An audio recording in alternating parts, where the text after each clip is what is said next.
Bismillahirrahmanirrahim.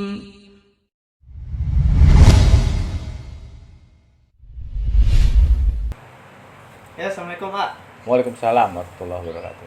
Ini kan kita lagi momen suasana Idul Adha atau Hari Raya Kurban atau Lebaran Haji kayak kan. Iya. Nah saya tuh tadi sepanjang jalan mau ke sini tuh ngelihat banyak banget hewan-hewan kurban yang udah siap lah, udah siap mau dieksekusi ya kan. Nah itu sebenarnya kalau ngelihat kayak gitu tuh sebenarnya nggak tega kan. Nah sebenarnya tuh maknanya apa sih berkurban yang dianjurkan oleh ajaran Islam itu seperti apa sebenarnya makna? Oh, makna yang sebenarnya gitu maksudnya seperti apa? Apakah harus motong hewan? Ya kan? Sebenarnya gini, yang namanya berkurban gimana coba? Ini menurut A jadi kalau ada beda ya ambil hikmahnya aja. Kalau misalnya ternyata dianggap salah ya tinggalin aja. Sekarang kisahnya dari siapa? Kisah Nabi Ibrahim kan ya? Iya. Kisah Nabi Ibrahim itu yang diperintahkan menyembelih anaknya. Iya. Itu kan pengorbanan yang sangat besar. Ternyata setelah lulus akhirnya diganti kan dengan hewan. Nah, sekarang kenapa diganti dengan hewan? Yang dimiliki sama hewan apa? Hewan itu cuma hawa nafsu. Kita berkorban mengorbankan hawa nafsu kita sebenarnya. Makanya kan disebutnya apa? Berkorban bukan Allah tidak melihat darah dan dagingnya. Jadi yang dinilai bukan itu, tapi nilai ketakwaannya, nilai pengorbanannya itu. Jadi kebanyakan orang kan wah harus itu kan sebagai indikator tuh apa ya? Cuma tanda nih kayak kalau hewan kurbannya kita ngasih yang besar, gemuk dan lain-lain, berarti kan kita ngasih yang terbaik. Nah kita ikhlas enggak gitu. Jadi bukannya patokannya harus membeli hewan. Sebenarnya pengorbanan menyembelih itu bukan membunuh ya. Kan nggak ada hari kurban tuh membunuh hewan bukan kan? Jadi hawa nafsu itu nggak bisa dibunuh. Tetap ada, cuman dikurangin, disembelih tuh jadi dibatasin. Tetangga misalnya ada yang kita tahu nih tetangga sering nggak makan, sering kelaparan. Nah kita punya duit, nah itu kan kita ngasih itu pengorbanan namanya, berkurban namanya. Jadi nggak mesti harus nyembelih hewan. Jadi bisa diganti ya? Bisa diganti sebenarnya. Jadi kayak pergi haji kan ada kisahnya, mau pergi tiba-tiba ada yang kelaparan, uangnya dikasihin semua makan orang itu. Tapi Allah bilangnya apa? Statusnya sebagai apa? Sebagai haji mabrur malahan. Statusnya tuh, nilainya. Kan ada juga kalau belum bisa pergi haji baca ini sekian kali setara dengan itu kan disetarakan kualitasnya. Jadi jangan kecewa yang belum bisa berangkat gitu kan. Berarti seharusnya yang berkurban tuh yang pergi haji dong ya? Iya, yang diwajibkan ya yang pada saat Yang pergi haji kan. Karena kan ada rukun-rukunnya, ada wajibnya di sana. Yaitu yang di sini harusnya mengingat kisah-kisah Nabi dulu. Jadi sebenarnya untuk perenungan sebenarnya itu napak tilas. Cuman kan orang ya emang udah jadi ritual, jadi budaya, jadi kebiasaan, jadi ke tradisi ya. Jadi nyebutnya jadi tradisi malahan. Sekarang tetangga misalnya kelaparan, kita punya duit mau berkurban beli kambing buat hari kurban. Milih mana? Ngasih orang itu apa beli kambing? Judulnya sama-sama berkurban. Nah, orang pahamnya mungkin orang umum ya, ada sebagian yang pahamnya dengan berkurban itu membeli hewan. Nah itu ya kacau akhirnya nantinya. Yang kelaparan mah tetap kelaparan. Terus yang berhak menerima Ya, yang daging kurban itu siapa aja? itu sebenarnya siapa aja bisa, cuma yang difokuskan kan ke yang sebenarnya itu berkurban itu kan semacam hari kegembiraan, hari jadi kasih hadiah karena udah berani menetapkan akan mengorbankan anaknya. Waktu kisah Nabi Ibrahim akhirnya dikasih balasan, udah jangan ganti ini gitu. Jadi ya hikmahnya itu harus tahu hewan itu kan yang ada hawa nafsunya aja kan.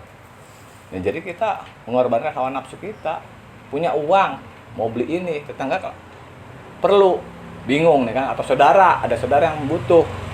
Nah ini duit mau diapain nih? Beli keinginan kita apa? Ngasih.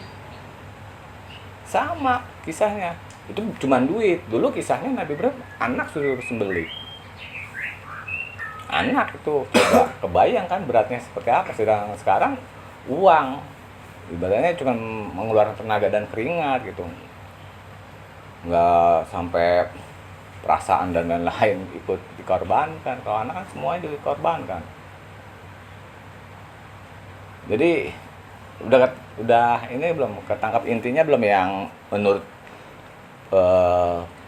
AA yang namanya berkorban itu kenapa seperti itu ya, maknanya bahwa hewan itu yang ada hanya hawa nafsu. Kita mengorbankan hawa nafsu kita. Ya, jadi kalau kita mau beli sesuatu, misalkan mau beli handphone baru, ada tetangga atau saudara yang butuh, kita nggak jadi beli handphone, terus kasih ke tetangga, itu namanya berkurban, udah? Berkurban, iya. Berarti nggak harus selalu Idul Adha dong? Enggak. Cuman kan kalau yang nama Idul Adha itu yang melin hewan itu ada kisahnya. Jadi untuk menapaktilas untuk ya beribadah kita bagaimana mengorbankan hawa nafsu kita. Ya, itu dilakukan ya tanpa lihat waktu. Kalau yang dengan waktu itu yang pada saat orang yang pergi haji. Kalau yang enggak ya nggak wajib hukumnya. Jadi gitu. Kebanyakan orang nggak kenalar sampai situ karena ya emang yang namanya agama itu harus dengan rasa sih. Kebanyakan orang jarang pakai rasa, jarang. Tekstual aja, sukanya lebih suka tekstual. Tekstualnya begini, hewan. Nah, ya udah hewan aja. Padahal kan di ayatnya sendiri sudah jelas, Allah tidak melihat darah dan dagingnya. Artinya kan yang dinilai itu kan jiwa pengorbanan kita, keikhlasan kita. Gitu. Jadi udah ini kan belum ketangkap belum makna kenapa akhirnya diganti hewan. Ya itu hawa nafsu. Hawa nafsu kita. Jadi jangan bilang membunuh hawa nafsu. Hawa nafsu kayaknya nggak bisa dibunuh karena udah dikasih emang udah harus ngikut. Cuman kan harus ada yang mengendalikan volumenya itu kan ya dengan pengorbanan itu. Berarti secara nggak langsung sebenarnya tanpa kita sadari beberapa kali kita udah sering berkurban sebenarnya. Iya. Mereka apa ya, semua kita nih nggak ngeh. Sering kali kita berkorban udah sering. Lihat orang yang misalnya pemulung lah, misalnya tidur sampai di gerobak, tiba-tiba kita nggak mikir nggak apa, punya duit walaupun cuma 10.000 sisa 10.000, ya udah dikasihin semua. Nah itu kan udah jelas tuh. Jadi langsung dari rasa, dari hati pengorbanannya. Jadi nggak mesti pakai hewan. Ya pakai hewan itu kita harus ingat napaktilas bagaimana kisahnya Nabi Ibrahim dan maknanya apa gitu, yang ada di dalamnya. Karena makna-makna spiritual kisah-kisah para nabi itu maknanya dalam banget. Itu perlu perenungan, nggak bisa sekedar dengar cerita kisahnya ini secara tekstual begini terus udah, enggak. Itu perenungannya harus dalam sampai kita tahu makna yang sebenarnya. Ya berarti saya ya jadi lebih ngerti lah. Jadi nggak harus kan ya, nggak harus nyembelih hewan kurban kan sebenarnya nggak tega kan, nggak tega lah. Tiap tahun gitu. Kalau nggak terbiasa. Rame ngebunuh. Dia kan ngebunuh. Iya, kalau nggak terbiasa iya jadinya nggak tega. Itu kan semua udah ada caranya supaya nggak tersakiti. Iya, jadi harus sampai putus langsung hilang, jangan sampai pakai yang tumpul, wah repot itu. Harus yang tajam benar-benar tajam dan harus kena nadinya kan. Jadi sekaligus. Ya udah, jadi intinya berkorban diganti dengan hewan itu ya hewan hanya punya hawa nafsu. Jadi kita mengorbankan hawa nafsu kita atau ego lah, ego hawa nafsu kita. Jadi gitu, ah. Iya. Oke. Ya makasih banyak penjelasannya udah benar-benar ngerti nih sekarang. Assalamualaikum warahmatullahi wabarakatuh. Waalaikumsalam warahmatullahi wabarakatuh.